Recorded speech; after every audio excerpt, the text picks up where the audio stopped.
जय हिंद दोस्तों। Applied study में आप लोगों का स्वागत है। आई होप कि पिछले क्लासेस को आप लोगों ने अच्छे से कवर किया होगा। जो भी चैप्टर हम लोगों ने पढ़ाया और जो भी सेशन हम लोगों ने पीछे कवर किया है उससे रिलेटेड अगर आप कोई भी क्वेश्चन बना रहे हैं, अगर वो समझ में नहीं आ रहा तो प्लीज़ कमेंट करके हम लोगों को ज़रूर बताइएगा। तो आज के सेशन में ये लेक्चर जो है वो दूसरा लेक्चर होने वाला है मैग्नेटिज्म का, ठीक है। और इस लेक्चर में लेक्चर नंबर 2 में हम लोग देखने वाले हैं कुछ इंपॉर्टेंट टॉपिक्स को हम लोग कवर करेंगे। पहला जो यहाँ पर देखिए क्रॉस डॉट नोटेशन को हम लोग देखेंगे, इंपॉर्टेंट टर्मिनोलॉजीज देखेंगे मैग्नेटिज्म का। तीसरा है आपका एब्सोल्यूट और रिलेटिव परमिटिबिलिटी को देखेंगे, और आपका देखेंगे बी और एच के बीच में जो रिलेशन रहने वाला है उसके बारे में हम लोग बात करेंगे।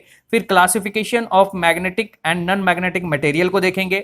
देन हम लोग देखेंगे magnetic force on current carrying conductor पे। ये सारे टॉपिक को आज हम लोग कवर करने वाले हैं, ठीक है। उससे पहले मैं बोलना चाहूंगा जिन लोगों ने इस वीडियो को अभी तक शेयर नहीं किया है वो जल्दी जल्दी इस वीडियो को शेयर कर दे, और जिन लोगों ने अभी तक अप्लाइड स्टडी को सब्सक्राइब नहीं किया है वो जाके अप्लाइड स्टडी को सब्सक्राइब करे और बेल आइकन पे क्लिक कर ले, ताकि आने वाले जितने भी नोटिफिकेशन है वीडियोस के वो सारे नोटिफिकेशन आपको मिल सके। और एक चीज और बोलना चाहूंगा, जो एक साइड से हम लोगों का क्लास चल रहा है, जो कि सेशन चल रहा है स्टार्टिंग से, ठीक है, बेसिक इलेक्ट्रिकल के नाम से, जो कि आईटीआई के लोगों के लिए, डिप्लोमा के लोगों के लिए, और जो लोग भी जेई और एई की प्रिपरेशन कर रहे हैं वो सारे के लिए ये इंपॉर्टेंट रहने वाले हैं। तो एक साइड से उस सेशन को कवर करते हुए आए, और दूसरे साइड आप जो है वो टेस्ट, उससे रिलेटेड टेस्ट आप लगा सकते हैं, जो कि सीजन 2020 के नाम से हम लोगों का एक टेस्ट चल रहा है, ठीक है। तो चलिए फिर लेट ना करते हुए आज के सेशन को हम लोग स्टार्ट करते हैं। पहला टॉपिक देखिए दोस्तों, पहला टॉपिक जो है वो हम लोग देखेंगे क्रॉस एंड डॉट नोटेशन को, ठीक है।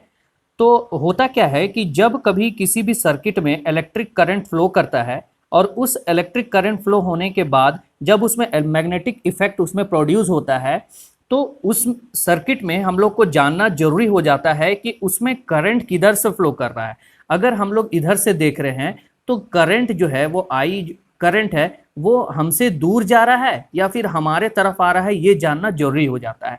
तभी हम लोग पता लगा पाएंगे कि उसमें मैग्नेटिक फील्ड का डायरेक्शन किधर जा रहा है, ठीक है। तो ये जो है ये क्रॉस डॉट नोटेशन से हम लोग जान सकते हैं कि करंट का डायरेक्शन किधर है। अगर करंट का डायरेक्शन पता चल जाएगा तो उस करंट के डायरेक्शन से हम लोग मैग्नेटिक फील्ड के डायरेक्शन को हम लोग पता कर सकते हैं, ठीक है। तो देखिए यहां पर देखिए पहला जो है आपका ये फिगर, पहला फिगर में देखिए ये एक फिगर दिख रहा है, और हम लोग यहां से मान लीजिए हम लोग एक कंडक्टर को ले लेते हैं, और कंडक्टर को हम लोग इधर से देख रहे हैं इस तरह से, ठीक है।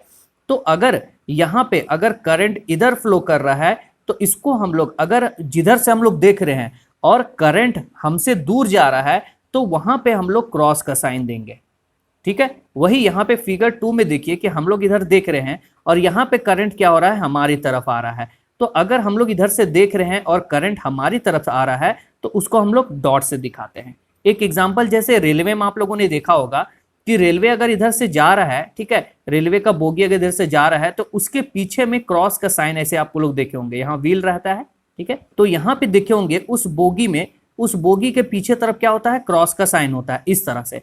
और जब रेलवे जब हमारी तरफ आता है ऐसे देखे होंगे, ठीक है, आगे अब तो यहाँ पे देखे होंगे यहाँ पे लाइट लगा हुआ रहता है, ठीक है।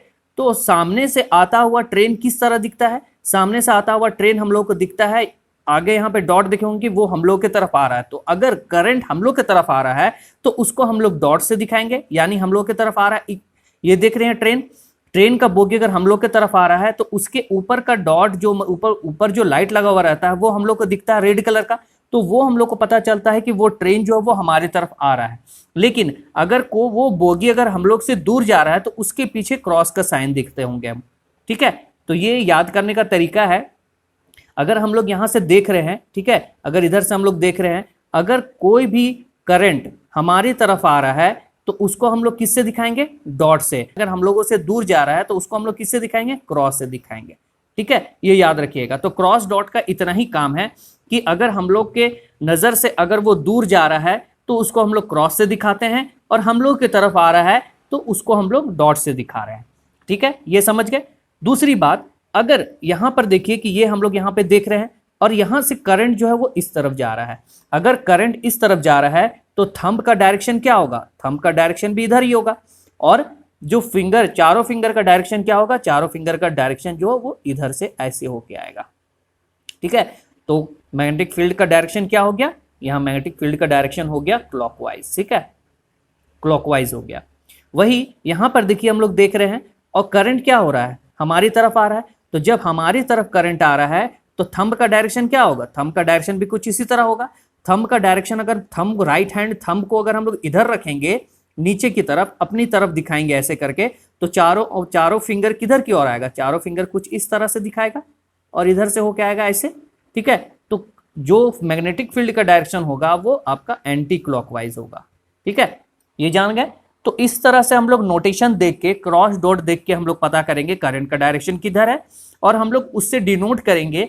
अगर करंट हमारे से दूर जा रहा है तो उसको हम लोग डिनोट कर देंगे एक्स से, और अगर करंट हमारे तरफ आ रहा है तो उसको हम लोग डिनोट कर देंगे डॉट से, और उसी के डायरेक्शन के, करंट के डायरेक्शन से हम लोग पता कर लेंगे कि मैग्नेटिक फील्ड का जो डायरेक्शन है वो किधर है। समझ गए? चलिए नेक्स्ट टॉपिक में चलते हैं। अब हम लोग देखेंगे इंपॉर्टेंट टर्मिनोलॉजी ऑफ मैग्नेटिज्म, यानी मैग्नेटिज्म का इंपॉर्टेंट टर्मिनोलॉजीज है जो कि हम लोग जब भी मैग्नेटिज्म पढ़ते हैं उसमें वो टर्म्स जो है आपको देखने को मिलेगा। पहला टर्म जो है आपका यहाँ देखिए मैग्नेटिक फ्लक्स है, तो इसी तरह मैग्नेटिक फ्लक्स है, मैग्नेटिक फ्लक्स डेंसिटी है, आपका फील्ड लाइंस है, ये सब आपको देखने को मिलेगा ये टर्म्स, ठीक है। तो मैग्नेटिक फ्लक्स क्या कहता है कि मैग्नेटिक फ्लक्स यानी मैग्नेटिक फील्ड जो है वो कभी भी कोई भी पर्सन जो है वो अपने आंखों से या फिर उसको सेंस नहीं कर सकता है, लेकिन उसके इफेक्ट को मैग्नेटिक फील्ड के इफेक्ट से जो भी कुछ होता है वो हम लोग ऑब्जर्व कर सकते हैं, और वो भी बहुत सारे तरीकों से हम लोग ऑब्जर्व कर सकते हैं। और उसको आइडेंटिफाई करने के लिए, उस मैग्नेटिक फील्ड को नंबर में दिखाने के लिए कुछ टर्म का हम लोग यूज करते हैं। जैसे पहला जो है हम लोग मैग्नेटिक फ्लक्स के टर्म पे हम लोग उसको दिखाते हैं, ठीक है। तो मैग्नेटिक फ्लक्स क्या होता है? मैग्नेटिक फ्लक्स ये होता है कि कोई भी सोर्स, मैग्नेटिक सोर्स ले लेते हैं, मान लेते हैं ये एक मैग्नेटिक सोर्स है, ये एक मैग्नेट है, इधर नॉर्थ पोल है, इधर साउथ पोल है। तो इस मैग्नेटिक सोर्स से जितना अमाउंट ऑफ फील्ड निकल रहा है इससे, ठीक है, नॉर्थ से साउथ है, इस टाइप से फील्ड जाता है, ठीक है। तो यहां पे कह रहा है कि मैग्नेटिक सोर्स है ये, और इस मैग्नेटिक सोर्स से जितना मैग्नेटिक फील्ड इसमें प्रोड्यूस होता है उसको हम लोग मैग्नेटिक फ्लक्स कहते हैं, ठीक है। ये जो देखिए ये आपका मैग्नेटिक फ्लक्स है, ऐसे मैग्नेटिक लाइंस जो है इससे जा रहा है वो आपका मैग्नेटिक फ्लक्स है। यानी हम लोग एक एग्जांपल ले लेते हैं कि मान लेते हैं कि यहाँ पे, अच्छा एक चीज और, मैग्नेटिक फ्लक्स है, ठीक है। तो मैग्नेटिक फ्लक्स को किससे दिखाते हैं? मैग्नेटिक फ्लक्स हम लोग फाई से दिखाते हैं, इसको हम लोग फाई बोल लेते हैं, ठीक है, इसको फाई, ठीक। तो अगर यहाँ पे देखिए ये एक मैग्नेटिक सोर्स हो गया, ठीक है, और इस मैग्नेटिक सोर्स से अगर 10 लाइन्स निकल रहा है, 10 लाइन्स, ठीक है, 10 लाइन्स मैग्नेटिक फोर्स निकल रहा है, इससे 10 मैग्नेटिक लाइन्स निकल रहे हैं, और यही 10 मैग्नेटिक लाइन्स नॉर्थ पोल से निकल रहा है, यहाँ नॉर्थ पोल से निकल रहा है और साउथ पोल में जा रहा है 10 लाइन्स, ठीक है। यहाँ से 10 लाइन्स निकला और 10 लाइन्स नॉर्थ से निकला, तो वही 10 लाइन्स जो है वो साउथ पोल में जाके इंटर किया। तो यहाँ पे हम लोग बोल सकते हैं, यहाँ पे जो मैग्नेटिक फील्ड होगा वो मैग्नेटिक फील्ड होगा 10 लाइन्स, इसको बोल सकते हैं, या फिर बोल सकते हैं यहाँ मैक्सवेल इसको बोल सकते हैं। यहाँ पे लिखा हुआ है, आप यहाँ देख सकते हैं, ठीक है। यहाँ पर आपको बोल सकते हैं इसको 10 लाइन्स और मैक्सवेल, यहाँ पे लिखा हुआ है। अगर कोई भी मैग्नेटिक सोर्स ले लें और उस मैग्नेटिक के नॉर्थ पोल से अगर 10 लाइन्स निकल रहा है, यानी कितना भी लाइन्स निकल रहा है, 10 निकल रहा है, 20 निकल रहा है, 40 निकल रहा है, जितना भी लाइन्स निकल रहा है नॉर्थ पोल से, और वही उतना ही अमाउंट जो फील्ड है, जैसे मान लेते हैं 40 नॉर्थ से निकला और वही 40 लाइन्स जो है वो आपका साउथ पोल में इंटर कर गया, तो जितना लाइन्स वहां से निकला और साउथ में गया उतना ही लाइन्स को हम लोग क्या बोलेंगे? मैग्नेटिक फ्लक्स बोलेंगे, ठीक है, या फिर उसको मैक्सवेल से दिखाते हैं, ठीक है, ये समझ गए। तो एसआई यूनिट मैग्नेटिक फ्लक्स का क्या हो गया? मैग्नेटिक फ्लक्स का एसआई यूनिट जो है वो वेबर में दिखाते हैं, ठीक है, ये चीज मान लिए। दूसरा चीज है कि अगर किसी भी मैग्नेटिक फील्ड में, मान लेते हैं ये एक मैग्नेट है, नॉर्थ पोल यहाँ साउथ पोल, और इस मैग्नेट से 1 वेबर का मैग्नेटिक फ्लक्स निकल रहा है, 1 वेबर, कितना? 1 वेबर का मैग्नेटिक फ्लक्स निकल रहा है, तो 1 वेबर कितना मैक्सवेल के बराबर हो जाएगा? तो यहां देखिए लिखा हुआ है 1 weber is equal to 10 to the power 8 lines हम लोग बोलेंगे, ठीक है, या तो बोलेंगे मैक्सवेल बोलेंगे, 10 टू द पावर 8 मैक्सवेल, यानी 1 वेबर बराबर 10 टू द पावर 8 लाइन्स या 10 टू द पावर 8 मैक्सवेल, ठीक है। तो ये टर्म को भूलेंगे नहीं, ये टर्म जो दिया हुआ है वो मैग्नेटिक फ्लक्स है। मैग्नेटिक फ्लक्स को किससे हम लोग दिखाते हैं? मैग्नेटिक फ्लक्स का एसआई यूनिट हो गया आपका वेबर, ठीक है, और 1 वेबर बराबर कितना हो गया 10⁸ 8 और मैग्नेटिक फ्लक्स किसको बोलते हैं, जब किसी भी मैग्नेटिक सोर्स से जितना फील्ड निकल रहा है, जितना फील्ड लाइंस निकल रहा है, 10 निकल रहा है, 20 निकल रहा है, नॉर्थ पोल से निकल रहा है और साउथ पोल में जा रहा है, उसी को हम लोग, उतना ही को हम लोग बोलेंगे मैग्नेटिक फ्लक्स। ठीक है, और मैग्नेटिक फ्लक्स को हम लोग मैग्नेटिक उतना लाइंस बोलेंगे या फिर उसको मैक्सवेल बोलेंगे। और मैग्नेटिक फ्लक्स को किससे दिखाएंगे, वो दिखाएंगे फाई से, फ्लक्स से। ठीक है, चलिए नेक्स्ट चलते हैं। ये देखिए दूसरा टर्मिनोलॉजी जो है वो मैग्नेटिक फ्लक्स डेंसिटी है। अभी हम लोगों ने क्या देखा, मैग्नेटिक फ्लक्स। मैग्नेटिक फ्लक्स को किससे दिखाते थे, फाई से, लेकिन यहाँ पे मैग्नेटिक फ्लक्स डेंसिटी को हम लोग किससे दिखाएंगे, मैग्नेटिक फ्लक्स डेंसिटी को बी से दिखाएंगे। ठीक है, तो मैग्नेटिक फ्लक्स डेंसिटी क्या हो गया, मैग्नेटिक फ्लक्स डेंसिटी उसको बोलेंगे कि पर यूनिट एरिया, ये मान लेते हैं ये हम लोग का एक एरिया है, इस एरिया में जितना फ्लक्स पास हो रहा है, जितना मैग्नेटिक लाइंस ऑफ फोर्स पार हो रहा है, जितना एरिया में, उसको हम लोग फ्लक्स डेंसिटी बोलेंगे। ठीक है, तो मैग्नेटिक फ्लक्स का फॉर्मूला क्या हो गया, magnetic flux density B = φ/a। Flux per unit area, पर एरिया में जितना फ्लक्स पास हो रहा है वो हो गया आपका फ्लक्स डेंसिटी। 1 मीटर स्क्वायर में जितना फ्लक्स पास हो रहा है वो उसका हो गया फ्लक्स डेंसिटी। ठीक है, यहां देखिए फ्लक्स को किस में दिखाते हैं, वेबर में दिखाते हैं, और एरिया को मीटर स्क्वायर में। तो इसका SI यूनिट क्या हो गया, इसका SI यूनिट हो गया वेबर पर मीटर स्क्वायर। ठीक है, ये याद रखिएगा। देखिए इसका SI यूनिट हो गया वेबर पर मीटर स्क्वायर, या इसको हम लोग बोलेंगे टेस्ला। ठीक है ना, तो ये याद रखिएगा। अगर कभी भी बहुत सारे क्वेश्चन में क्या दे देगा, आपको सारा कुछ फॉर्म दे देगा, मतलब कि आपका फ्लक्स डेंसिटी निकालने के लिए बोल देगा, फ्लक्स दे देगा, एरिया दे देगा, और उसमें आपके ऑप्शन में वेबर पर मीटर स्क्वायर में नहीं दिया हो रहेगा, सब दिया हुआ रहेगा टेस्ला में। तो आप कंफ्यूज मत होइएगा, कभी भी वेबर पर मीटर स्क्वायर के जगह पे अगर टेस्ला दिया हुआ है तो आप समझिएगा वो जो है फ्लक्स डेंसिटी का SI यूनिट दिया हुआ है। ठीक है, ये समझ गए। उसके बाद दिया हुआ है कि अगर ये आपका एक एरिया हो गया जो कि 1 मीटर स्क्वायर का एरिया है, अब इस एरिया में कितना फ्लक्स पास कर रहा है इससे, ये जो है बहुत इंपॉर्टेंट है जानना। मान लीजिए कि ये फ्लक्स है, ये यहां से पास कर गया, ये यहां से पास कर गया। ठीक है, बस इतना ही फ्लक्स जो है यहां से पास कर रहा है। तो जितना फ्लक्स इस एरिया में पास कर रहा है उतना ही को हम लोग बोलेंगे फ्लक्स डेंसिटी। इस एरिया में 1 मीटर स्क्वायर एरिया में इतना ही फ्लक्स पास कर रहा है, बाकी का बाकी यहां देखिए यहां से गुजर जा रहा है, लीक कर जा रहा है। ठीक है, यानी हो सकता है यहाँ पे कि फ्लक्स जो है बहुत सारा फ्लक्स पास हो रहा है, लेकिन उसमें से कुछ अमाउंट ऑफ फ्लक्स ही किसी एरिया से गुजर रहा है। तो जितना एरिया में, यानी स्क्वायर मीटर स्क्वायर के एरिया में जितना यूनिट एरिया में फ्लक्स पास कर रहा है उसी को हम लोग केवल फ्लक्स डेंसिटी के तौर पे हम लोग ले देंगे। ठीक है, चलिए यहां देखिए पॉइंट ए में दिया हुआ है, when a plane of a coil is perpendicular to the flux direction maximum flux will pass through the coil. Maximum flux φm = BA weber, ये दिया हुआ है। तो यहां पे देखिए हम लोग फिगर से जानते हैं, ये फिगर दिया हुआ है। इस फिगर में क्या कह रहा है कि हम लोग के पास एक प्लेन दिया हुआ है, ये देखिए ये आपका प्लेन है।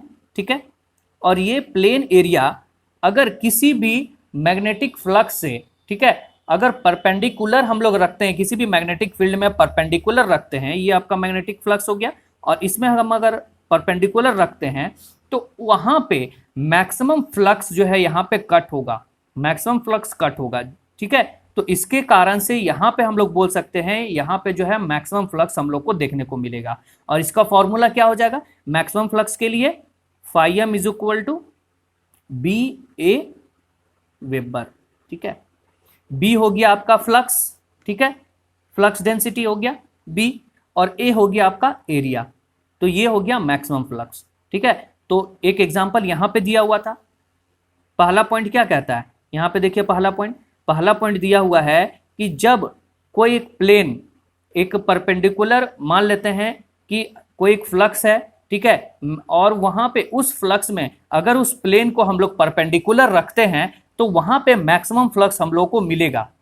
ठीक है, तो ये याद रखिएगा कि 90 डिग्री एंगल में हमेशा मैक्सिमम फ्लक्स देखने को मिलेगा। ये आपका परपेंडिकुलर प्लेन हो गया, और किसी भी मैग्नेटिक फ्लक्स में हम लोग ऐसे परपेंडिकुलर अगर रखते हैं तो यहाँ पे हम लोग को मैक्सिमम फ्लक्स देखने को मिलेगा। तो यहाँ का एंगल क्या हो गया, यहाँ पे एंगल क्या हो गया, 90 डिग्री हो गया।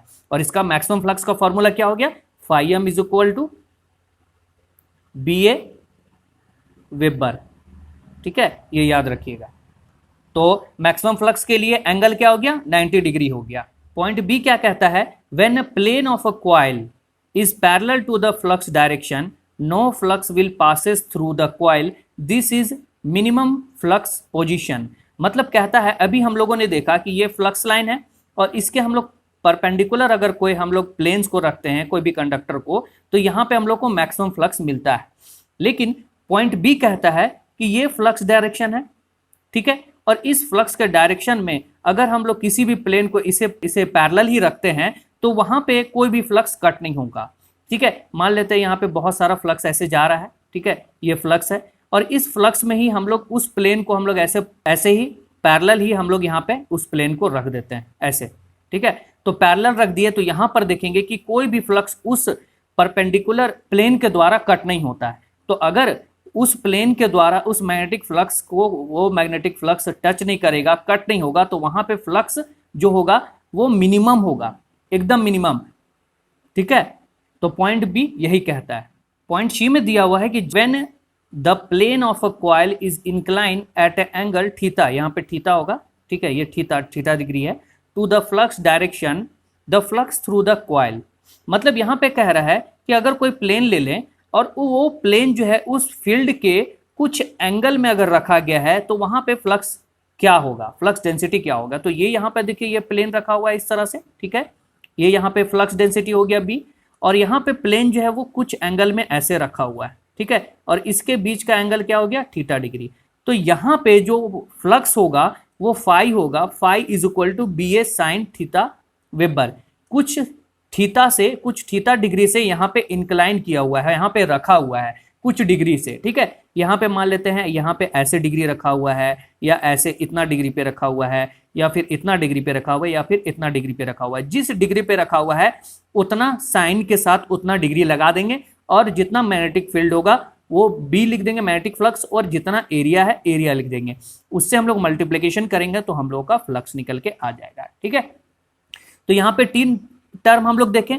पहला कि जो एक फ्लक्स है, फ्लक्स के परपेंडिकुलर अगर किसी प्लेन को रखते हैं यानी 90 डिग्री पे रखते हैं तो मैक्सिमम फ्लक्स देखने को मिलता है। अगर इसी फ्लक्स में अगर हम लोग कोई प्लेन को ऐसे पैरेलल रख देते हैं तो वहां पर जो फ्लक्स होगा वो 0 होगा। यहाँ पे हो गया क्या, मैक्सिमम हो गया, और यहाँ पे हो गया 0। वही अगर किसी भी मैग्नेटिक फील्ड में अगर हम किसी प्लेन को अगर कुछ डिग्री एंगल पे रखते हैं तो वहां पर जो फ्लक्स होगा वो इस मैक्सिमम से कम होगा, लेकिन क्या होगा, phi is equal to B A sine theta, क्योंकि यहाँ थीटा डिग्री है, जो जितना डिग्री में यहाँ पर होगा उतना ही इससे मल्टीप्लीकेशन के बाद यहाँ पे मिलेगा, लेकिन मैक्सिमम से कम ही मिलेगा, यहाँ पे मैक्सिमम से कम, और जो पैरेलल जो रखा हुआ है मैग्नेटिक फील्ड में उससे ज्यादा, ठीक है। तो point A, point B, point C समझ गए। चलिए आगे चलते हैं। देखिए यहाँ पर एक पॉइंट और लिखा हुआ है, नोट करके उसको याद कर लीजिएगा। Note that theta is the angle between the plane of the coil and the direction of the magnetic field. However the angle between the normal to the plane of the coil and direction of the magnetic field 90 minus theta. मतलब यहाँ कहता है कि जो theta angle दिया हुआ है वो आपका कॉइल और जो मैग्नेटिक फील्ड है उसके बीच का एंगल दिया हुआ है, ठीक है। यहाँ पे जैसे देखिए यहाँ पर जो दिया हुआ है आपका, यहाँ देख सकते हैं ये आपका मैग्नेटिक फील्ड है और ये आपका हो गया प्लेन। तो मैग्नेटिक फील्ड और प्लेन के बीच का जो एंगल दिया हुआ है वो थीटा डिग्री से दिखाया गया है, ठीक है। और इसके बीच का जो नॉर्मल प्लेन का जो एंगल है वो आपका क्या करेंगे, 90 डिग्री से जितना डिग्री आपका दिया हुआ रहेगा, जो थीटा का वैल्यू दिया हुआ रहेगा वो यहाँ से माइनस कर देंगे, तो आपका वो एंगल निकल जाएगा, ठीक है। तो चलिए नेक्स्ट चलते हैं। अब देखिए हम लोग मैग्नेटिक सर्किट देखेंगे। पहला हम लोगों ने क्या देखा, पहला हम लोगों ने देखा मैग्नेटिक फ्लक्स, दूसरा हम लोगों ने देखा मैग्नेटिक फ्लक्स डेंसिटी, और तीसरा हम लोग देखेंगे मैग्नेटिक सर्किट। तो मैग्नेटिक सर्किट किसको कहते हैं वो हम लोग देखेंगे अभी। तो जिस तरह इलेक्ट्रिक सर्किट में इलेक्ट्रिक करंट किसी क्लोज पाथ में फ्लो करता है उसको हम लोग क्या कहते हैं, सर्किट। यानी यहाँ पर देख लीजिए एक बैटरी सोर्स है, ठीक है, और इस बैटरी सोर्स में यहाँ पर जो है आपका बल्ब लगा हुआ है, ठीक, और यहाँ पे एक स्विच लगा हुआ है इस तरह से, ठीक। अभी इसको हम लोग सर्किट क्लोज नहीं बोलेंगे, इसको सर्किट तो बोलेंगे लेकिन सर्किट को क्लोज नहीं बोलेंगे। यहाँ से मान लेते हैं ये आपका डायरेक्शन हो गया, ये पॉजिटिव है ये नेगेटिव है। तो यहाँ पे जब हम लोग इसको क्लोज करवाएंगे तब यहाँ पे जो है करंट फ्लो करना चालू करेगा, ठीक है। तो उसी तरह ये मैग्नेटिक फील्ड भी कुछ इसी तरह, मैग्नेटिक सर्किट भी कुछ इसी तरह काम करेगा। सर्किट उसी को हम लोग कहेंगे जब वहां पे क्लोज पाथ होगा। यहाँ पे जैसे ही क्लोज किए तब यहाँ पर क्या हो गया, रोशनी होना, ये बल्ब जो है वो ग्लो करने लगा, ठीक है। लेकिन यही अगर इसको हम लोग ओपन कर देंगे तो ओपन करने से क्या होगा, यहाँ पे सर्किट ओपन हो जाएगा, और सर्किट ओपन हो जाएगा तो यहाँ पे कोई करंट फ्लो नहीं करेगा। तो उसी तरह आपका मैग्नेटिक सर्किट में भी होता है। मैग्नेटिक सर्किट कुछ इसी तरह काम करता है कि जब तक वहां पे हम लोग एमएमएफ दे रहे हैं, ठीक है, एमएमएफ के चलते वहां पर जो है वो फ्लक्स फ्लो करता है। जैसे आपका ईएमएफ के चलते वहां पे क्या करता है, करंट फ्लो कर रहा है, ठीक है। तो जितना ज्यादा ईएमएफ उतना ज्यादा करंट, तो उसी तरह जितना ज्यादा एमएमएफ उतना ही ज्यादा फ्लक्स, ठीक है। तो एमएमएफ के चलते फ्लक्स, जैसे ईएमएफ के चलते करंट फ्लो कर रहा है, उसी तरह एमएमएफ के चलते फ्लक्स फ्लो करेगा। तो मैग्नेटिक सर्किट हम लोग क्या समझे, मैग्नेटिक सर्किट इलेक्ट्रिक सर्किट की तरह ही है, जहां पर क्लोज पाथ मिलता है वहीं पे इलेक्ट्रिक करंट फ्लो करता है। तो उसी तरह मैग्नेटिक फ्लक्स में भी उसी तरह होता है कि अगर मैग्नेटिक फ्लक्स को जहां पे क्लोज पाथ मिलता है वहीं पे वो मैग्नेटिक फ्लक्स फ्लो करता है। तो जहां पे क्लोज पाथ हुआ वो हो गया आपका मैग्नेटिक सर्किट, कुछ इसी तरह होता है, ठीक है। अब हम लोग देखेंगे, फोर्थ में देखेंगे मैग्नेटोमोटिव फोर्स को जानेंगे। मैग्नेटोमोटिव फोर्स क्या होता है, तो मैग्नेटोमोटिव फोर्स को हम लोग समझने के लिए देखेंगे कि इलेक्ट्रोमोटिव फोर्स जो होता है, यानी जिसको हम लोग ईएमएफ से दिखाते हैं, वो क्या करता है, इसमें करंट कैसे फ्लो करता है। जब कहीं भी ईएमएफ रहता है, वो ईएमएफ क्या करता है, वो फोर्स देता है करंट को, तभी जाके करंट फ्लो होता है। जैसे कि हम लोगों ने क्या देखा था कि एक यहाँ पे वोल्टेज सोर्स था, ठीक है, और यहाँ पे मान लीजिए एक सर्किट है। तो जब यहाँ से ईएमएफ अप्लाई होगा, ठीक है, यहाँ पे ईएमएफ दिए, तभी यहाँ पे करंट फ्लो करना चालू करता है। तो इसी तरह टर्म जो है आपका एमएमएफ का ही, ठीक है, मैग्नेटोमोटिव फोर्स जो है वो इसी तरह काम करता है। जैसे एक हम लोग लिख लेते हैं, जैसे EMF equal to R I होता है, ठीक है, जो कि V is equal to R I लिखते हैं। तो उसी तरह ईएमएफ के जगह पे हम लोग लिख देंगे एमएमएफ इक्वल टू एन आई, इस तरह टर्म है, ठीक है। ईएमएफ को हम लोग दिखाएंगे किससे, एमएमएफ से, आर को दिखाएंगे एन से, और आई को आई से ही दिखाएंगे। इस तरह टर्म जो है आप लोग को याद रखना होगा। मतलब ये जो है दोनों सिमिलर है, एमएमएफ को ईएमएफ की तरह देखेंगे, एन को आर की तरह देखेंगे, और इसमें करंट तो वो जो है आपका करंट की तरह देखेंगे, ठीक है, ये याद रखिएगा। तो ये आपको समझने में मदद करेगा। तो मैग्नेटिक सर्किट में क्या होता है कि जब मतलब उसमें एमएमएफ जब हम लोग अप्लाई करते हैं, ठीक है, जितना ज्यादा एमएमएफ देंगे उतना ही ज्यादा उसमें जो है आपका फ्लक्स फ्लो करना चालू करेगा, ठीक है। बेसिक में पढ़ा था I is directly proportional to flux, इस तरह होता है, जितना ज्यादा करंट उतना ही ज्यादा फ्लक्स। तो यहाँ करंट के जगह पे हम लोग फ्लक्स लिख सकते हैं, ठीक है।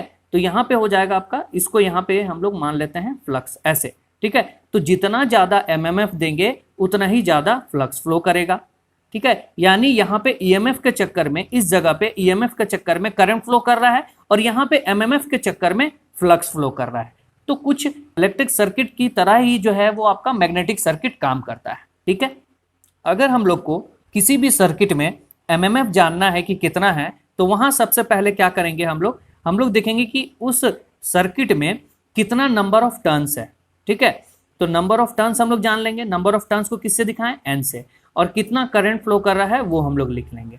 तो जब ये दोनों का प्रोडक्ट करेंगे, दोनों को अगर मल्टीप्लाई करेंगे, तो वहां पे हम लोग को निकल के आएगा एमएमएफ, जो कि आपका मैग्नेटोमोटिव फोर्स है, ठीक है।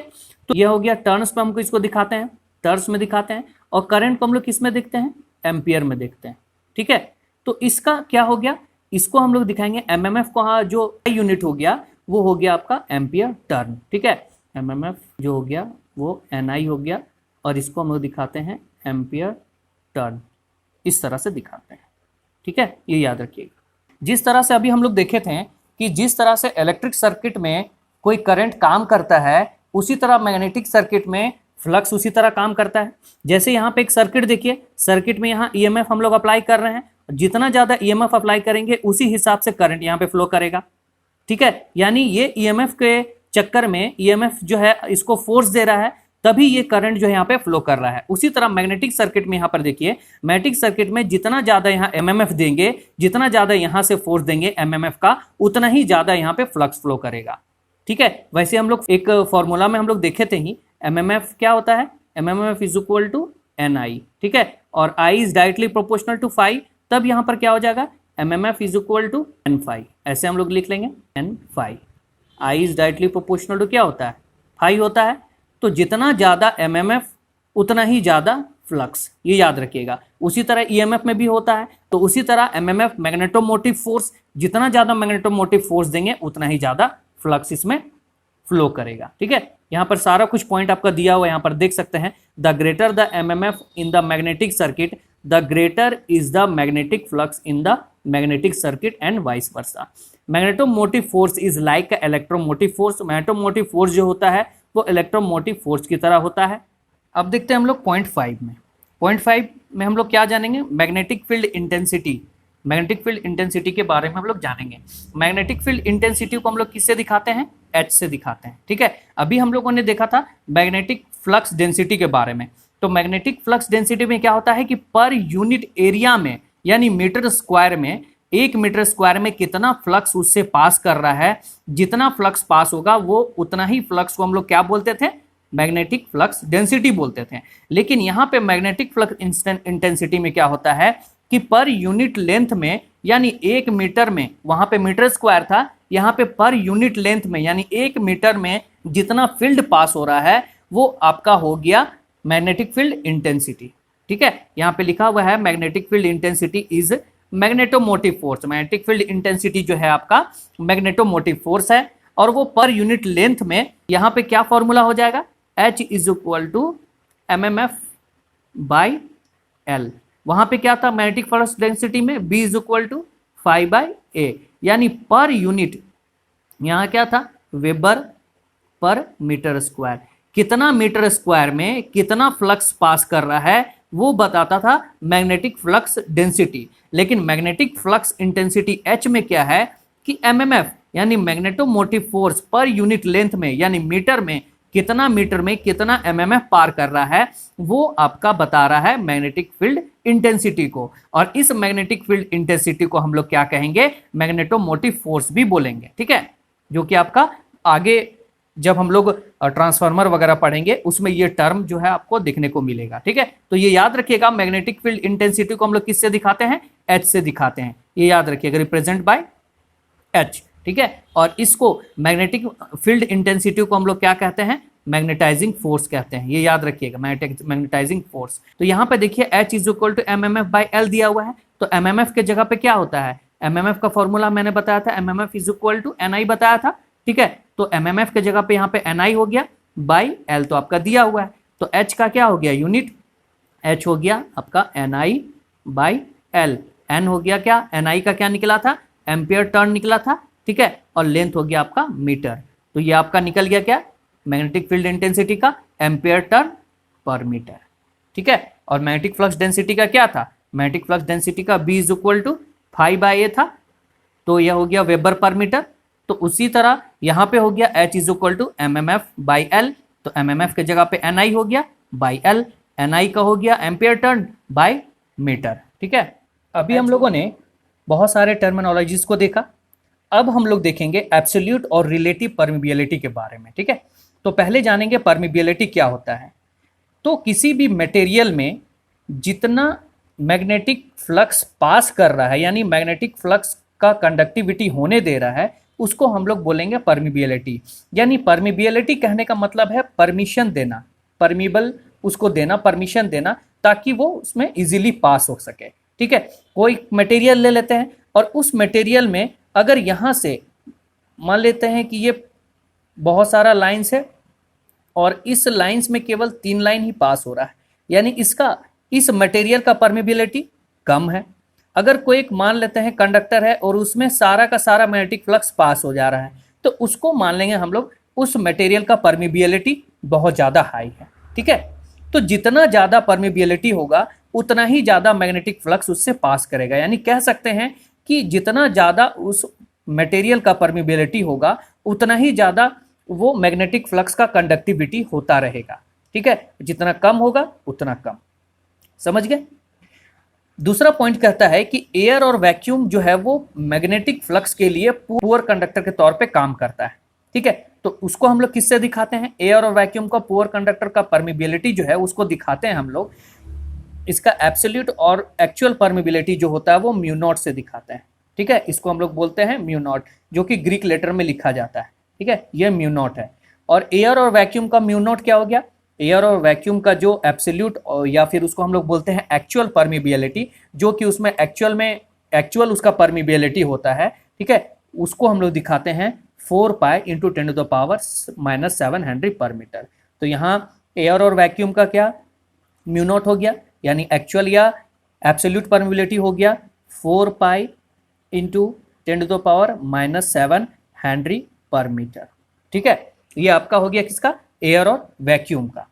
अब हम लोग बात कर लेते हैं किसी भी मीडियम का।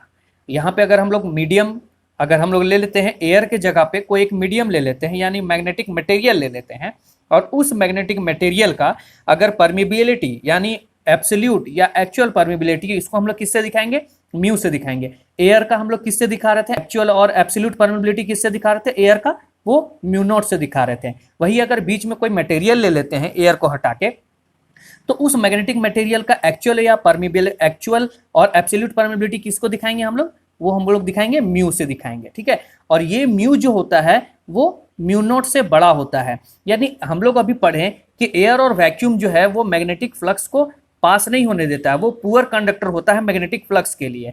लेकिन अगर कोई मैग्नेटिक मटेरियल रख देंगे उस जगह पे, वहां पे इजीली मैग्नेटिक फ्लक्स पास होने देगा। तो उस हिसाब से म्यू नॉट जो है वो म्यू से छोटा हो गया। तो म्यू नॉट क्या हो गया, म्यू नॉट को हम लोग माने हैं किसी भी मीडियम का एक्चुअल या एब्सोल्यूट परमिबिलिटी, और ये हो गया आपका एयर या वैक्यूम के लिए। ठीक है, तो जो मटेरियल जो है मैग्नेटिक मटेरियल, म्यू जो है वो ग्रेटर देन म्यू नॉट है। ठीक है, अगर इसका हम लोग रेशियो ले लेते हैं, ठीक है, म्यू क्या हो गया, मटेरियल का एब्सोल्यूट या एक्चुअल परमिबिलिटी, और म्यू नॉट हो गया आपका एयर और वैक्यूम का एक्चुअल या एब्सोल्यूट परमिबिलिटी। इसका हम लोग अगर रेशियो निकालेंगे तो निकल के आएगा म्यू आर, यानी रिलेटिव परमिबिलिटी। क्या कर रहे हैं, एयर के साथ इसको हम लोग कंपेयर कर रहे हैं।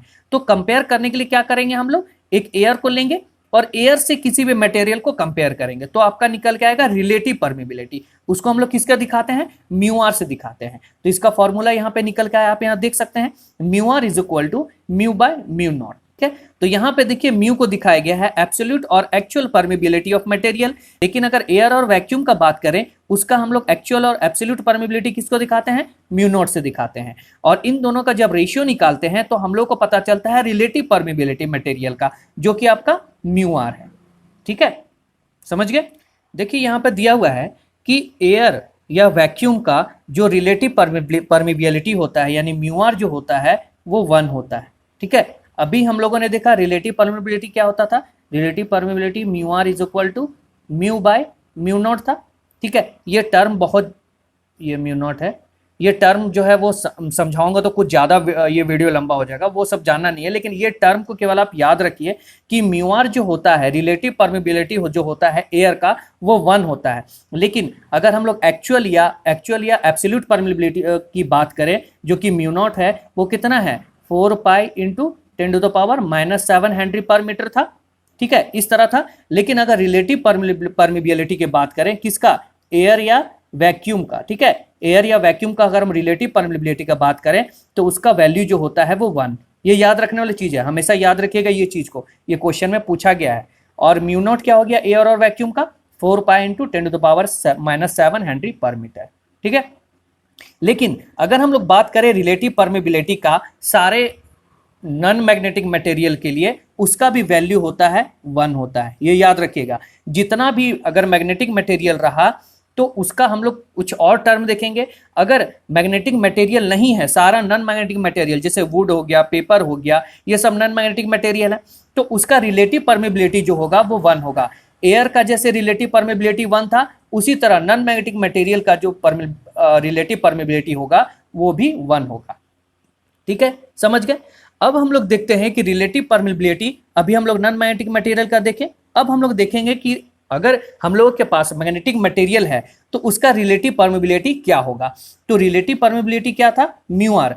तो रिलेटिव परमेबिलिटी जो मैग्नेटिक मटेरियल के होता है वो बहुत ज्यादा हाई होता है। जैसे मैग्नेटिक मटेरियल हम लोग क्या लेते हैं, सॉफ्ट आयरन हो गया, ठीक है, जो कि आपका प्योर आयरन होता है। उसके बाद आपका जो जैसे आपका परमलॉय हो गया, ये सब जो है आपका मैग्नेटिक मटेरियल में आता है। तो इस परमलॉय में क्या मौजूद रहता है, 22% आयरन मौजूद रहता है और 78% जो है वो निकल मौजूद रहता है। जब ये दोनों को मिलाया जाता है तो एक परमलॉय बनता है जो कि रिलेटिव परमेबिलिटी उसका जो रहता है वो बहुत ज़्यादा हाई होता है। और इस रिलेटिव परमेबिलिटी का जो वैल्यू जो होता है वो 8000 होता है। अभी हम लोगों ने क्या देखा, एयर का जो है 1 है और नॉन मैग्नेटिक मटेरियल का 1 है। वही अगर हम लोग देखेंगे मैग्नेटिक मटेरियल का, उसका जो है रिलेटिव परमेबिलिटी जो है आपका 8000 है, जो कि बहुत ज्यादा है, आप देख सकते हैं। उसके बाद ये आपका बात कर रहा है आयरन का। आयरन का रिलेटिव परमिटिबिलिटी, आपका सॉफ्ट आयरन या प्योर आयरन का रिलेटिव परमिटिबिलिटी जो है वो 8000 है। अगर वहीं पर अगर बात करें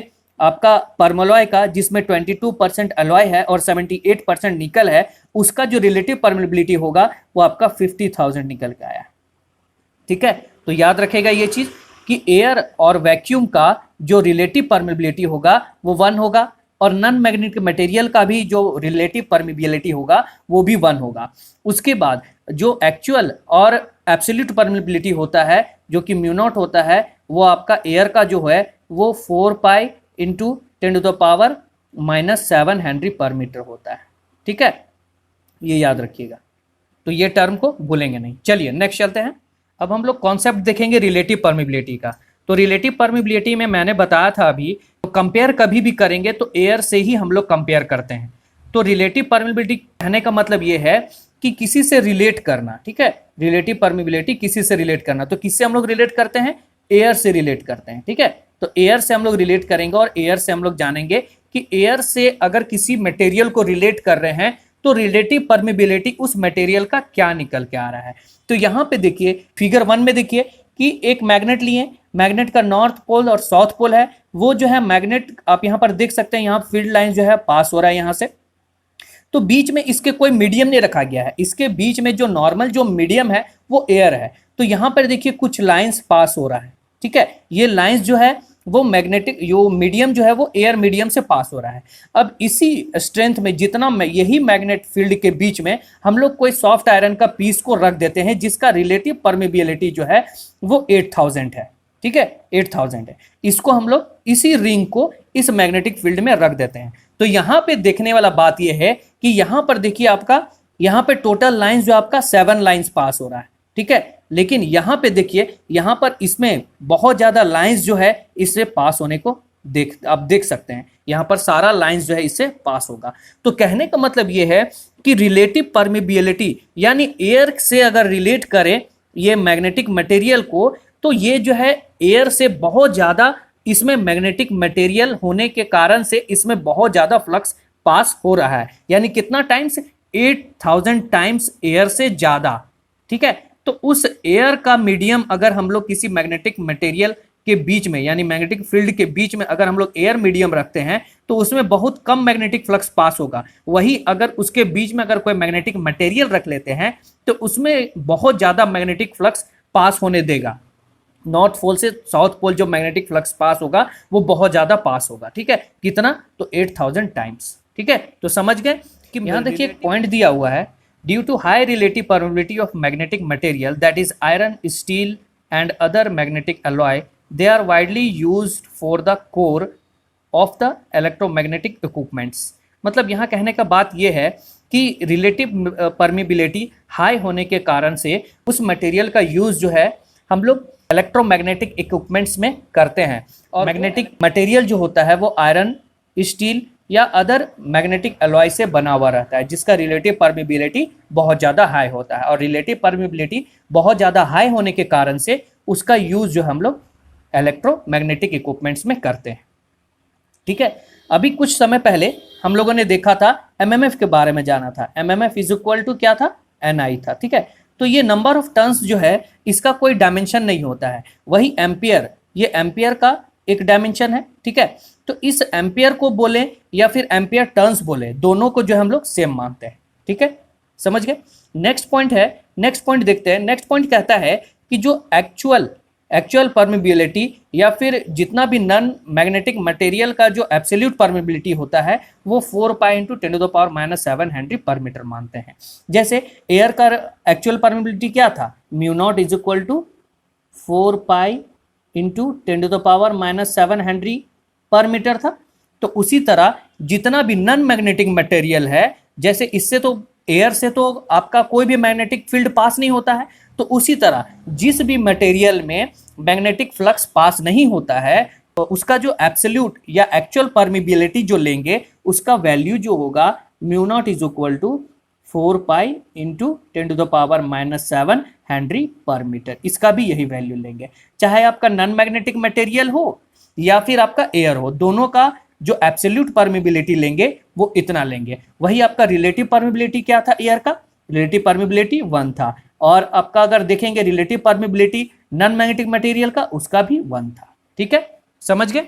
आज के क्लासेस में इतना ही दोस्तों, बाकी का टॉपिक जो हम लोग नेक्स्ट क्लास में देखेंगे, और नेक्स्ट क्लास में जो भी टॉपिक जो छूट रहा है वो सारे टॉपिक को हम लोग कवर करेंगे, और उसके अलावा जो भी टॉपिक एक्स्ट्रा जो है वो हम लोग उसके नेक्स्ट क्लास में हम लोग देखेंगे। आई होप कि इस क्लास में जितना मैंने समझाया है वो सारा कुछ आपको समझ में आया होगा, और जो कुछ समझ में नहीं आया वो कमेंट करके हम लोग को जरूर बताइएगा। और इसके अलावा जो है ये जो सेशन जो है वो आपका एक तरफ क्लासेस तो चल ही रहा है, इसके अलावा जो आपका 2020 का सीजन एक चल रहा है वो जाके आप उस 2020 सीजन को ज्वाइन करें, ताकि आप जो भी टॉपिक पढ़ रहे हैं उस टॉपिक से रिलेटेड आपको क्वेश्चन उसमें देखने को मिलेगा, और उस टॉपिक वाइज आप पढ़ते जाएंगे और उसी से रिलेटेड अगर आप क्वेश्चन भी सॉल्व करते जाएंगे तो सारा कुछ आपको क्लियर होते चला जाएगा।